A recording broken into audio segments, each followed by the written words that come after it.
il y a des affaires qui nous chicotonnent, peut-être dans ce titre-là, peut-être qu'on n'est pas à l'aise avec ces termes-là, tu sais, d'être plus près du cœur de Dieu. Et j'aimerais qu'on puisse faire, regarder ça ensemble et de voir, puis, parce qu'on sait toujours, tout le monde, on s'est retrouvé là à un moment ou à un autre de sa vie, d'être dans un temps de prière où tu t'es dit, hey, là, je prends du temps de prière, et t'es là, tu pries, puis t'es comme les mains dans les airs, puis tout, puis là, tu rouvres les yeux, puis il se passe rien. Tu ressens rien. En tout cas, moi, ça m'arrive. Ça m'arrive, j'aimerais ça dire que, écoute, à chaque fois que je ferme la porte puis que je rentre, il y a comme une nuée qui se rouvre, il y a des étoiles, la poussière d'or qui tombe puis tout. Il y a des anges qui m'accompagnent dans ce temps-là, mais ça serait vous mentir. Il y a des temps comme ça qu'on est là dans un temps puis on a l'impression que on est seul, que... là, il y a plein de pensées qui passent dans notre tête, puis on prie, puis des fois, hey, il n'y a pas de réponse à ma prière. Comment ça se fait? On est comme là avec Dieu, puis hey, pourtant, c'est bon, pourtant je lis, Seigneur, tu veux guérir, tu veux toucher les gens. Pourquoi que je prie, puis ça ne marche pas? Tous des doutes comme ça qui viennent, et ça devient frustrant. Puis là, on dit, hey, on veut être plus proche du cœur de Dieu. Comment est-ce qu'on fait ça, être le cœur de Dieu? Qu'est-ce qui nous empêche d'être plus proche du cœur de Dieu, de se laisser saisir par lui? Pourquoi il y a cette distance-là? Il y a plusieurs choses aujourd'hui que je veux vous partager, mais c'est pas une formule, ça, mais juste de réfléchir ensemble sur ces choses-là. C'est vraiment, ça peut être déstabilisant, tu sais, surtout, on est peut-être nouveau dans la foi, puis là, on dit, hey, on prie, puis on croit que Dieu fait des choses, puis finalement, je prie, puis il ne s'est rien passé du tout. Qu'est-ce qu'on fait? Et Dieu, il veut toucher notre cœur à travers tout ça. Il veut nous parler encore. Même si on ne comprend pas les choses, comment ça fonctionne, Dieu, il veut toucher notre cœur. On l'a chanté que c'est vraiment l'amour de Dieu et on veut répondre à cet amour-là que lui nous a donné à travers la croix, à travers le sacrifice de Jésus-Christ et son sang qui a été versé à la croix. Il y a quelque chose pour nous ce matin. Il y a cette idée-là, quand on dit s'approcher du cœur de Dieu, qui date déjà de 400 ans après Jésus-Christ, un homme qui s'appelait Augustin d'Hippone, un des plus grands théologiens de toute l'histoire chrétienne, il a dit « Comment peux-tu t'approcher de Dieu quand tu es loin de toi-même? » Oh! On s'en va encore plus loin dans le temps. Puis lui, sa prière, c'était « Seigneur, fais-moi la grâce de me connaître moi-même afin que je puisse te connaître vraiment. » On est habitué, hein? C'est comme, non, c'est toi, Seigneur, ton cœur, puis tout. Mais Dieu nous appelle à une relation avec lui, cœur à cœur. Et pour ça, on a besoin d'ouvrir notre cœur. Et cette idée-là, hein, c'est pas comme une nouvelle affaire qui vient de sortir dans les églises, une nouvelle tendance. Quelques siècles plus tard, il y a Jean Calvin qui a écrit aussi « La vraie sagesse consiste en deux parties, la connaissance de Dieu et la connaissance de nous-mêmes. » Et ces deux-là sont tellement liés qu'on ne peut pas vraiment avoir l'une sans l'autre. Intéressant. Encore plus tard, on continue, les siècles passent. L'autre Sainte Thérèse d'Avila a dit « Presque tous les blocages spirituels viennent d'un manque de connaissance de soi. » Ça fait réfléchir. Des fois, est-ce que c'est vraiment la distance, c'est-tu Dieu qui a créé? T'sais, la distance, c'est quand on est dans cette relation-là avec Dieu, si on se sent loin, qui a bougé? Oh! Qui a bougé? C'est souvent, c'est moi qui ai bougé de place, parce que Dieu est celui qui est là comme un rocher solide dans nos vies. On peut s'appuyer sur lui. Fait que si on s'éloigne, c'est nous, qu'est-ce qui arrive? Mais il y a une raison à tout ça. Puis là, c'est pas une conversation de dire hey, une condamnation, là, t'es pas à bonne place, puis tout. Mais qu'est-ce qui fait que je suis pas à cette place-là que je devrais être? Parce que s'approcher de Dieu, ça va nous demander qu'on s'approche d'abord de soi-même, de son cœur. Puis être plus près du cœur de Dieu, c'est pas un accident. C'est pas quelque chose qui arrive tout bonnement comme ça. Ah! Là, je suis rendu proche, mais il y a un choix intentionnel qu'on fait dans nos vies. Et ce choix-là va passer aussi en étant honnête avec nous-mêmes, d'où est-ce qu'on est, où est-ce que mon cœur se situe dans cette relation-là, dans ma vie, dans les choses que j'ai vécues. Et ça prend du courage. Le courage d'être honnête avec Dieu, d'oser se montrer sous notre vrai jour, même avec les autres. On en parle souvent, parce que je trouve que c'est vraiment un sujet qui est tellement important qu'on a besoin de faire, parce que trop souvent, on est là, on vient à l'église, puis oui, tout va bien, mais on est en quelque part en train de porter un masque. Et là, c'est pas porter un masque parce que j'essaye de tromper les autres, j'essaye de vouloir essayer de faire du mal, mais c'est vraiment quelque chose qui est là, comme naturellement, c'est des systèmes de protection qui sont venus peut-être avec des situations qu'on a vécues dans notre vie, qui fait que là, je veux me protéger, fait que je vais mettre un masque, puis je vais faire comme tout ce qui est correct, comme ça, personne ne va pouvoir me reprocher rien. Et ça vient tout naturellement. On est là dans nos vies, il y a quelque chose qu'on appelle le faux soi. Ce masque-là, et on devient de très bons acteurs dans tout ça, à naviguer à travers toutes les choses qu'on a vécues. Puis là, on a commencé à saisir comment ça marche. Puis pour se protéger, pour pas qu'il nous arrive d'autres choses, qu'on soit blessé dans notre cœur, mais on se met à se mettre un masque. Pour si je dis ça, si je fais ça, dans l'église, je vais bien, tout va bien, yes, pasteur, ça va super bien, ça va tellement bien, j'ai signé ma carte de membre, là, ça va bien. Non, mais comment notre cœur va là-dedans? Comment on se place dans tout ça, dans cette relation-là, essayer d'être proche de Dieu? C'est quoi tout ça? Et j'aimerais ça qu'on voit avec l'histoire de Jésus, lorsque Jésus a été tenté dans le désert, et faire un parallèle aussi avec nous aujourd'hui. Toutes ces choses-là, les tentations qui sont là dans nos vies. Qu'est-ce qui nous empêche de venir à Dieu? Et c'est dans Luc 4, Jésus est dans le désert pendant 40 jours, il va être tenté par le diable. Et on lit souvent, c'est la résistance à la tentation, mais il y a encore quelque chose de plus profond qui est en train de se passer là. Donc il y a 3 tentations et ces 3 propositions de fausse identité qui sont là. Une manière d'exister qui ne vient pas de Dieu. Et ces 3 tentations-là, elles nous habitent encore aujourd'hui.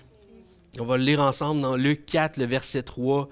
Ça dit, « Le diable lui dit, si tu es le Fils de Dieu, ordonne à ces pierres de devenir du pain. » Puis j'imagine qu'après 40 jours, Jésus, avec son corps d'être humain, il devait avoir faim.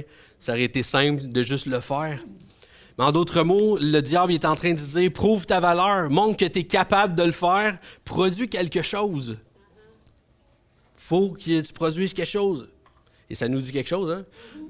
Aujourd'hui, c'est vraiment ça. On est dans cette culture-là qu'on est, qu'est-ce que tu accomplis?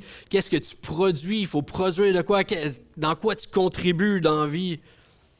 Sinon, à quoi ça sert d'être là? Mais on est envahi par cette pensée-là du monde qui est là à travers dans nos vies. Puis ça vient toucher dans notre vie spirituelle à nous aussi. Si ma prière ne marche pas, si je sens rien, ça c'est souvent, on sent rien. Si je sens pas rien, ça veut dire que j'ai dû manquer quelque chose. Hey, là, je dois pas...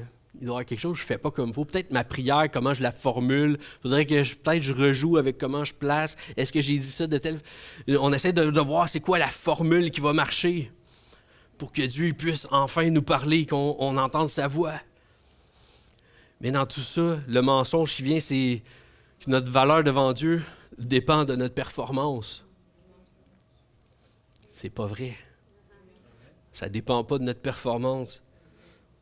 Et là, je peux aller plus vite dans tout ça, puis arriver à Jésus-Christ. Dans le fond, tout dépend de lui, tout dépend de son sacrifice. Je peux dépendre de lui, de son œuvre à lui. Je n'ai pas besoin de prouver rien parce que Jésus l'a déjà fait une fois pour toutes à la croix. Puis qu'est-ce que ça l'amène, ce mensonge-là, dans nos vies? Ça l'amène la honte et la culpabilité. Et ça fait qu'on s'éloigne de Dieu, on ferme notre cœur. Puis c'est pas parce que lui nous rejette, mais parce que c'est nous qu'on est en train de se cacher, on se met un masque. On veut pas que personne nous voie. Et on veut pas que Dieu nous voie. Bonne chance, mais... Mais on veut se cacher, on veut venir devant Dieu, regarde comment j'ai bien fait ma semaine, hey, j'ai pas péché, j'ai tout... Bon, je pense pas, mais j'ai coché toutes les cases sur mon dévotionnel cette semaine, j'ai fait ci, et non. On n'impressionnera pas Dieu. Dieu veut nous voir notre cœur sans rien, tout nu. Il veut nous voir tel qu'on est, qu'on vienne à lui tel qu'on est. Ensuite de ça, deuxième tentation, je suis ce que j'ai, versets 5 à 7. Ça dit, le diable l'emmenant plus haut sur une haute montagne, il lui montra en un instant tous les royaumes de la terre.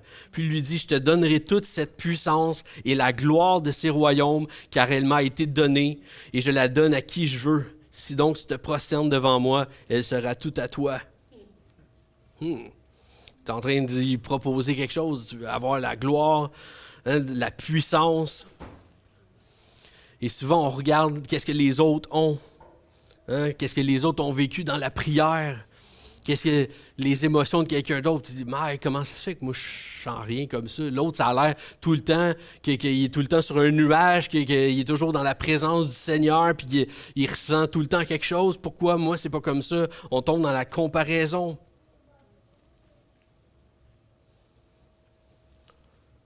Mais Dieu, il a planté ces graines-là, pareil dans tout le monde. Cette mesure de foi-là, il nous l'a donnée à tous.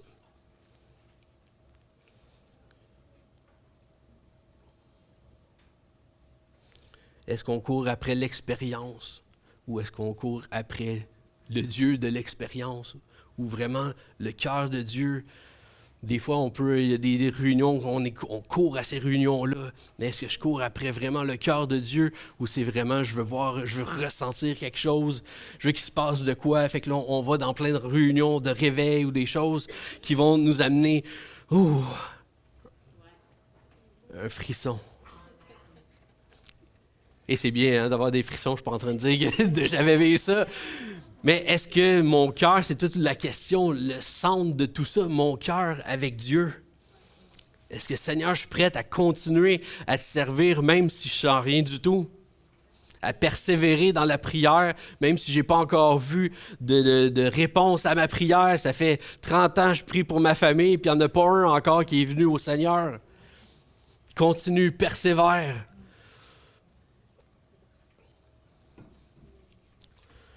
Troisième tentation, je suis ce que les autres pensent de moi. Et là, au verset 9 à 11, le diable le conduisit encore à Jérusalem, le plaça au sommet du temple et lui dit, « Si tu es le Fils de Dieu, jette-toi d'ici en bas, car il est écrit, il donnera à ton sujet ordre à ses anges de te garder. Ils te porteront sur les mains de peur que ton pied ne heurte une pierre. Jette-toi en bas du temple. » Puis quand on passe au temple à Jérusalem, là, il n'était pas tout seul, là, c'est tout le temps, il y a beaucoup de monde dans ce coin-là. Fait qu'à ce moment-là, les gens vont te voir, puis là, ils vont croire en toi. Les gens, ils demandaient un miracle, ils ont déjà demandé des choses à Jésus. Quand il était sur la croix même, on lui a dit, si tu es vraiment le Fils de Dieu, ben descends de la croix. C'est simple. Pour lui, c'était simple. Il aurait pu le faire tout de suite et tout le monde aurait cru en lui, se serait prosterné devant lui. Mais il y avait une mission, il y avait une chose à faire. Il est allé jusqu'au bout pour vous et moi. Il est mort à la croix, vécu cette atroce punition-là, cette honte-là pour nous, pour aller et ouvrir la voie et qu'on puisse avoir accès à lui, accès à son cœur et être plus près de lui. Le voile qui était là dans le temple qui séparait le lieu saint du lieu très saint a été brisé, déchiré en deux complètement. Amen. Jésus-Christ est le grand prêtre et on peut lui faire confiance. Et ça, on tombe là-dedans souvent. On est gouverné par le regard des autres. Qu'est-ce que les autres vont penser? Si je me montre vraiment, si j'enlève mon masque et que je montre mon vrai visage aux gens, peut-être qu'on est dans l'Église depuis des années puis tu as quelque chose qui brûle dans ton cœur, un rêve, un projet que tu voudrais faire, mais dans l'Église, on ne peut pas faire ça. Ça sort trop du cadre. Ça sort trop du cadre. Fait que j'aime mieux, je vais rester dans mes petites choses, là, je vais faire comme toutes les autres, puis je vais prendre une chaise, je vais m'asseoir, je vais être là, je vais participer, mais je ne vais pas. Mais pourquoi tu n'irais pas? Des fois, on se met nous-mêmes dans une prison mentale ou de dire ça, on ne peut pas faire ça, ou ça, je peux le faire. Mais oui, il y a des fois, ça va demander du courage de faire les choses que Dieu te demande de faire, que Dieu a déjà déposées en toi, qui sont là, puis toi, tu le supprimes depuis toutes ces années-là. Parce que c'est pas comme ça dans l'Église, on fait pas ça. Ou ça n'a jamais été fait. Ça n'a jamais été fait. Et fait qu'on a appris à juste mettre un masque. On est souriant, on met un masque du croyant, que tout est beau, hein? On est tous bien beaux le dimanche, tous bien habillés. Mais il y a quelque chose dans notre cœur qui est masqué. Et le pasteur Peter Scazzaro, qui est un pasteur new-yorkais qui a écrit sur le sujet, qui parle d'une image forte, lui dit « On devient des coquilles vides avec des sourires peints dessus. » Ça fait pas du bien. On devient des coquilles vides avec des sourires peints dessus. On nie notre douleur, on nie nos émotions difficiles et on s'éloigne de la réalité. Et toutes ces tentations-là qu'on vient de lire ont toutes le même effet. Elles nous amènent à nous présenter devant Dieu. Pour que lui enlève notre masque, le masque de la performance, le masque de l'envie, le masque de l'apparence. Puis quand on a un masque, on ne peut pas vraiment s'approcher de quelqu'un proche, ni de Dieu, ni des autres. Il y a tout le temps cette façade-là qu'on garde, et ça se sent aussi, les gens, tu sais, quand on ne s'ouvre pas, vraiment, on sent qu'il y a une petite distance, puis tout, on ne peut pas aller là, on ne peut pas aller dans ce sujet-là, où il y a des choses qui sont là. Fait qu'en enlevant le masque, et ça se fait pas de même en claquant des doigts, il y a un processus qui est là, qu'on peut entrer dedans, mais ça va prendre du courage pour faire ça. Parce que pour s'approcher du cœur de Dieu, il va falloir enlever le masque du faux moi et oser se présenter devant lui tel qu'on est.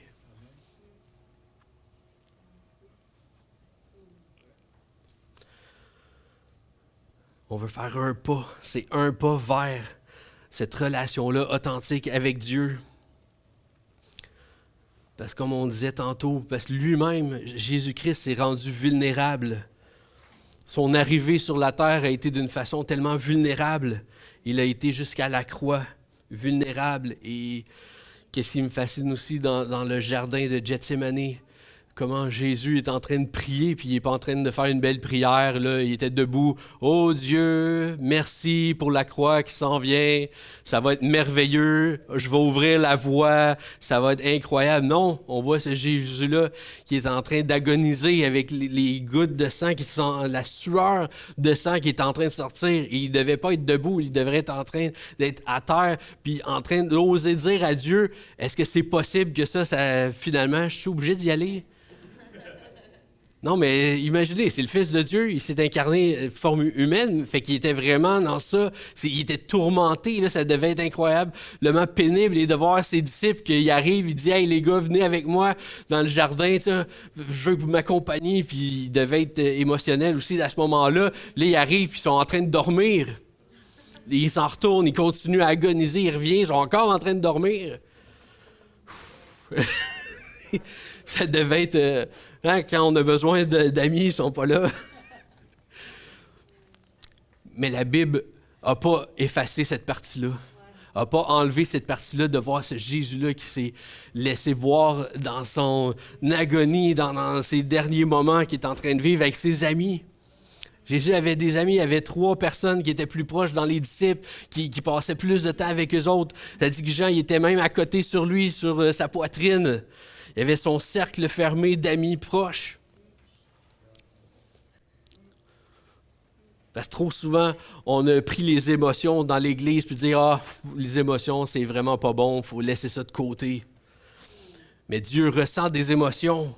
Je sais pas, quand on lit la Bible, on voit, quand on est dans la Genèse, on voit comment Dieu, il crée toute la terre et après ça, il va dire « Wow, c'est bon! » Et on voit cette joie-là qui est là. On voit après qu'il est profondément troublé par la violence humaine quand on avance dans la Genèse.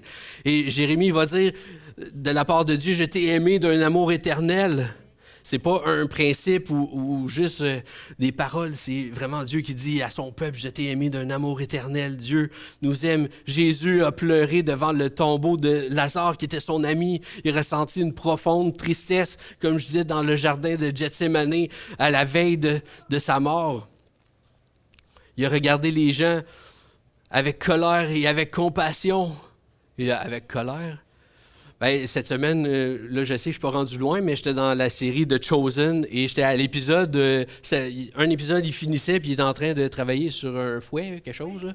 Et là, le prochain épisode, c'est que là, il est dans le temple, il arrive avec son petit sac à dos, puis là, il marche, puis là, il est tellement envahi par la colère parce que la maison de Dieu, la maison qui devait être la maison de prière, était rendue une place d'échange, puis il y avait des intérêts faramineux qui étaient demandés pour faire l'échange de monnaie, pour avoir la monnaie, la bonne monnaie pour acheter l'animal, pour faire le sacrifice. Il y a cette colère-là qui monte, et là, il laisse tomber son petit sac, et il sort de son sac le fouet. On voit que il y a les émotions qui sont là.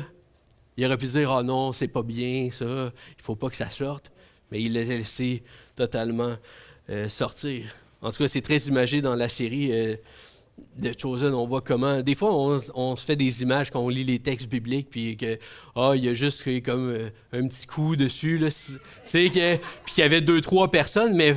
C'est vrai, tu sais, quand on réalise le contexte, c'était le temps qu'il y avait le plus de monde dans la cour du temple et à Jérusalem. Donc, c'était bourré de monde et il a fait ça devant tout le monde.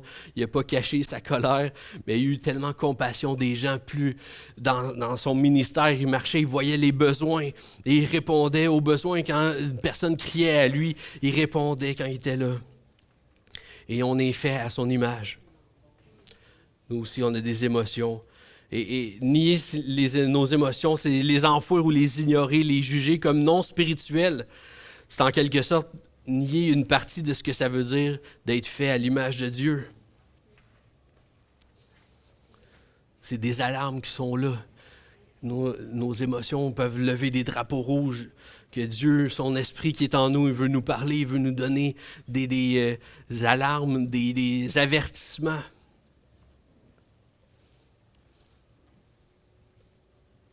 Et Dan Allender, qui est un théologien et auteur chrétien, qui parlait de ignorer nos émotions. Je pense que je l'ai mis, ça. Ignorer nos émotions, c'est un texte un peu long, mais ça vaut la peine. Ignorer nos émotions, c'est tourner le dos à la réalité.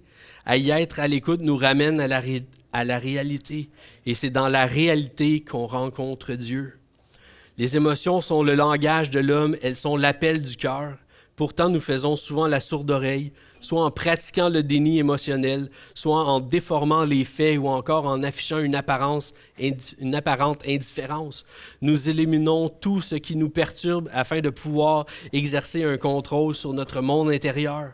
Tout ce qui glisse dans notre champ conscient nous effraie et nous confond en négligeant ainsi nos émotions intenses. Nous nous mentons à nous-mêmes et nous passons à côté d'une formidable occasion de connaître Dieu. Nous oublions que le changement passe nécessairement par une honnêteté radicale et l'aveu à Dieu de notre vulnérabilité. À réfléchir. Si on passe notre vie à ignorer qu'est-ce qu'on ressent vraiment, notre peur, notre colère, la tristesse, notre déception peut-être face à des événements dans nos vies, on vit comme dans une bulle. On est en train de gérer l'image, on vit, on se met un masque, on ne veut pas toucher à ça. Et dans cette bulle-là, Dieu peut difficilement rentrer. Quand on se met ce masque-là, cette bulle-là, qu'on garde les choses, les gens à distance, mais on garde Dieu aussi à distance. On ne veut pas vraiment qu'il regarde parce souvent on a honte, on a peut-être de la culpabilité face à certaines choses qu'on a faites, on a dites. Mais si on ose nommer ce qu'on vit vraiment, on va se rapprocher de la réalité et se rapprocher du cœur de Dieu, ou dans cette réalité-là que Dieu est. Mais la question qu'on se pose, est-ce que c'est vraiment sécuritaire de se montrer à Dieu comme on est vraiment, avec toutes nos ondes d'ombre, toutes nos blessures, toutes nos questions sans réponse? Est-ce que Dieu peut vraiment accueillir ça? Et le monde nous dit de cacher nos faiblesses. Montre le meilleur de toi-même, il faut être fort, il faut performer. Puis notre masque, notre faux soi qui dit arrive devant Dieu, tu sais, tout avec en disant tes bonnes habitudes, nos victoires spirituelles, notre vie est en ordre. On veut montrer ce côté-là à Dieu, mais Dieu voit notre cœur. Dieu voit notre cœur tel qu'il est. Il y a une prière dans les psaumes que j'aime beaucoup et vous la connaissez aussi.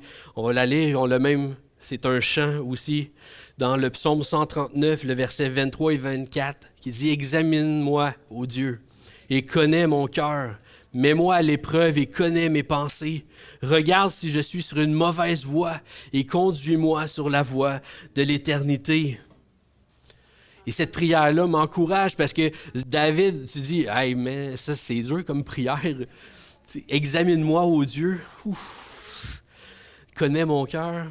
Pas sûr. » Mais on voit David, si David est là, on voit dans tous les psaumes comment il est honnête, et des fois trop honnête selon nos critères aujourd'hui, dans ses prières, de comment il décrit les choses qu'il vit, puis après ça, « Mais Dieu, je me rappelle de ta fidélité. » Mais il commence par dire les choses, à les nommer. Et cette prière-là est vraiment parce qu'il avait confiance en Dieu. Il connaissait la bonté de Dieu, sa fidélité. C'est pour ça qu'il était capable de dire cette prière-là. « Examine-moi, ô Dieu, et connais mon cœur. Mets-moi à l'épreuve et connais mes pensées. Regarde si je suis sur une mauvaise voie et conduis-moi sur la voie de l'éternité. » Parce que Dieu, c'est comme un père, il veut nous corriger des fois dans des façons de penser ou dans les choses pour nous ramener dans le bon sentier. Il ne nous abandonne jamais, et dans toutes les choses qu'on vit, les choses qu'on a faites, Dieu est là, il nous accueille dans tout ça. Il veut le meilleur pour nous. Et David va commencer dans le psaume au verset 1, il dit « Éternel, tu m'examines et tu me connais. Tu sais quand je m'assieds, quand je me lève, tu discernes de loin ma pensée. Tu sais quand je marche et quand je me couche, et toutes mes voies te sont familières. » On n'a rien à cacher, Dieu nous connaît, et c'est sécuritaire de pouvoir venir dans sa présence, de pouvoir s'ouvrir à lui, ouvrir notre cœur et enlever le masque. Parce que Seigneur, il connaît déjà notre cœur, nos zones d'ombre, il connaît nos blessures et les endroits où est-ce qu'on a honte. Et il veut apporter la guérison dans ces endroits-là et il nous accueille dans sa présence. On pense aussi à Thomas. Thomas, nous, quand on lit ça, on est comme, ben voyons, je veux dire, tu vois bien, Jésus il est vivant, là, tu sais, pas besoin. Mais tu vois le doute, mais qu'est-ce qui me fascine le plus, c'est même pas le doute qu'il y a, Thomas, c'est comment Jésus l'accueille. Il n'a pas dit « Ah ouais, t'es encore là. » Non, il va dire « Hey, viens, mets ta main dans le côté. Viens voir, regarde les trous percés par les clous. » Puis il laisse regarder, puis tout. Il l'accueille dans son questionnement. Il ne l'a pas rejeté. Et Timothée Keller va dire « Être aimé, mais pas connu, est réconfortant, mais superficiel. » Être connu et non aimé est notre plus grande peur. Mais être pleinement connu et véritablement aimé, c'est ce qui ressemble le plus à l'amour de Dieu. Est-ce qu'on se laisse pleinement connaître par Dieu et par d'autres personnes, être véritablement aimé?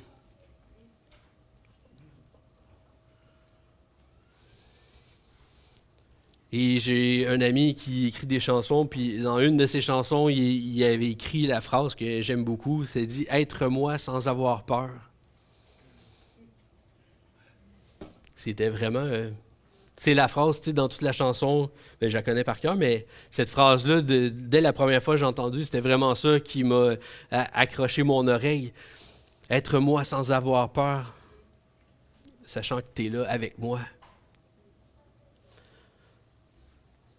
Mais trop souvent, on a peur. On est dans cette... on a des projets, des choses qu'on veut faire, mais on n'ose pas. Il y a des choses qui nous empêchent. Et pour être vraiment transparent avec vous autres, moi aussi, ça m'arrive. Puis, c'est juste le fait de... je fais de la musique aussi. Je fais la louange, mais ça, c'est sécuritaire faire ça. Ça, c'est le connu, j'ai les paroles, puis tout. Ça, c'est bien. Mais j'écris d'autres sortes de chansons aussi. J'ai plein de chansons qui sont dans mon ordinateur, dans mon disque dur, qui sont là, mais que j'ai rien fait avec jusqu'à aujourd'hui. Puis ça fait déjà depuis... Là, Cathy, elle plisse les yeux. Ça fait, je vous le dis, ça fait depuis toujours, en fait.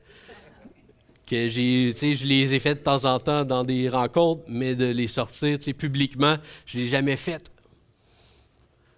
qu'est-ce que tu n'as jamais fait que tu gardes dans tes tiroirs ou dans ton disque dur ou dans ton cœur, que tu as eu une vision il y a plusieurs années, mais tu l'as laissé enterrer parce que le regard des autres, peut-être qu'il y a quelqu'un qui te dit « Je suis pas sûr, mais il semble que je te vois pas faire ça » ou « T'es sûr? » Il y a eu le doute, puis des fois, ça vient des gens tout proches de nous. Des fois, les gens ne comprendront pas qu'est-ce que tu veux, c'est quoi le fond de ta pensée, puis tout. Mais je t'encourage à le faire. Et je m'encourage aujourd'hui. je vous le présente. C'est vraiment cette peur-là, justement, de s'ouvrir aux autres, puis de prendre le risque que je sorte quelque chose, puis que les gens, ouais, mais avec des commentaires, puis sûrement qu'ils vont en avoir, mais c'est de prendre le risque, puis d'accepter qu'ils vont en avoir, qu'ils ne vont pas comprendre ou qu'ils ne vont pas aimer ça, puis c'est correct, hein? Moi, j'aime pas toutes les sortes de musique, puis peut-être que j'aime pas la même que vous autres, et vice-versa, mais chacun a sa place. Chacun a sa place dans tout ça. Et que Dieu nous amène à pouvoir faire un pas de plus, de passer à l'action, et d'être avec lui, et s'ouvrir à lui. Et je termine avec ce verset dans Luc 3, verset 22. Il dit « Et le Saint-Esprit descendit sur lui sous une forme corporelle comme une colombe, et une voix se fit entendre du ciel, ces paroles, « Tu es mon Fils bien-aimé, en toi j'ai mis toute mon affection. » Et ce matin, qu'on puisse prendre ces paroles-là pour nous-mêmes aussi. « Tu es mon Fils bien-aimé, tu es ma fille bien-aimée, en qui j'ai mis toute mon affection. » Dieu est là, il est avec nous. Il nous amène sur ce cheminement-là de transformation. Et il nous prend où est-ce qu'on est à notre place. Et on n'est pas en train d'essayer de devenir quelqu'un d'autre avant ou de tout régler avant de venir à Dieu. Tu peux venir briser, tu peux venir où est-ce que tu es rendu et Dieu t'accueille maintenant. Il va construire avec toi. Déconstruire des choses peut-être qui sont construites, qui ont besoin d'être défaites. Besoin d'être refaite, la base est peut-être pas solide, mais Dieu veut le faire avec toi. C'est pas un sujet de découragement, mais Dieu t'accompagne et Dieu met des gens autour de toi pour t'accompagner. C'est pas fini, ce n'est pas fini. Mais cette semaine, la question, quel masque je porte? C'est quoi le masque que je porte? Est-ce que je suis réellement aligné avec mes valeurs, avec cette identité-là que j'ai, cette nouvelle identité-là que Jésus nous donne? Qu'on puisse nommer les choses et les présenter devant Dieu. Et peut-être avec un ami aussi de confiance. Parce que le changement, c'est sûr, c'est insécurisant. Et il y avait cette histoire-là en 1947, il n'y avait pas encore franchi le mur du son. Fait que ça a pris des gens qui ont essayé, puis il y en a qui ont laissé leur vie en essayant de passer la barrière du mur du son. Mais après 9 tentatives, c'est Chuck Yeager qui a commencé à faire ça 9 fois. Et la 9e fois, il a justement brisé la barrière du son. Mais personne ne l'avait jamais fait, personne ne savait à quoi ça ressemblait.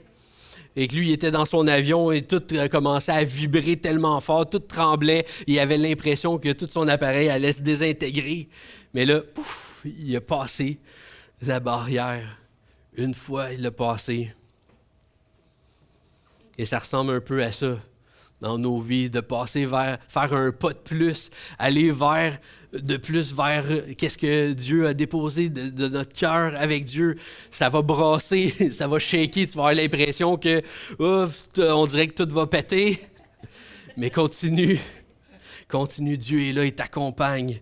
Il veut que tu réussisses dans tout ça.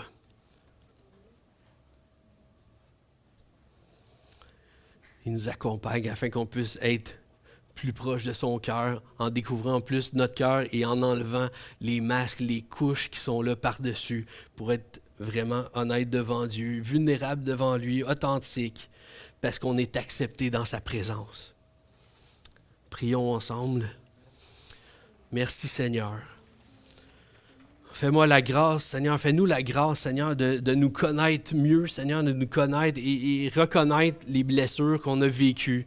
Toutes ces choses-là qui nous paralysent peut-être encore, qui font qu'on n'est pas pleinement fonctionnel, Seigneur, qu'on puisse vraiment te connaître aussi. Montre-nous où est-ce qu'on porte des masques, où est-ce qu'on est plus dans la performance que d'être vrai, où est-ce que la honte nous éloigne de toi. Apprends-nous, Seigneur, à nous présenter à toi tel qu'on est, parce que tu nous connais déjà comment on est et tu nous accueilles. Que ce soit vraiment là où commence quelque chose de nouveau dans notre vie, un pas à la fois avec toi, Jésus. Amen.